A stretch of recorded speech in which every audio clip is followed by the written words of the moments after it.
আবার প্রতিষ্ঠা করব।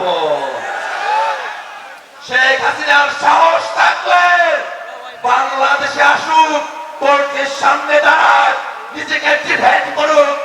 যদি কোর্ট মনেই করে তাহলে আমরা কথা বলবো না, কিন্তু আমরা তো দেখেছি আমাদের ভাইদেরকে তারা পুড়িয়ে হত্যা করেছে, আমাদের ভাইদেরকে পাখির মতো গুলি করে হত্যা করেছে।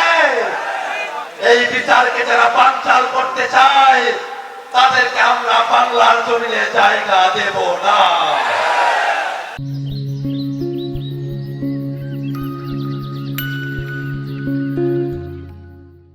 ভাইরা আমার, সংস্কারের প্রশ্নে গণভোট হবে।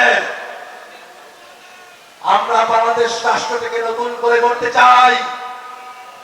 আমরা সংস্কারের পক্ষে আমাদের অবস্থান জানিয়েছি।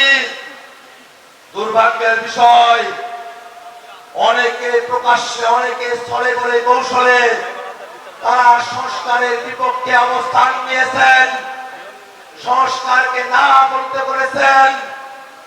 আমরা জানি এবারের বাংলাদেশের জনতা তারা সকলে মিলে যারা গণভোটকে না বলে তাদেরকে না করে দেবে।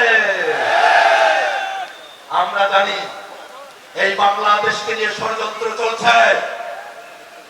বাংলাদেশকে নিয়ে যত ষড়যন্ত্রই চলুক, দেশি বিদেশি প্রতিবেশীর ষড়যন্ত্রকে উপেক্ষা করে বাংলাদেশের জনগণ 10 দলীয় নির্বাচন ঐক্যকেই সরকারে নিয়ে আসবে।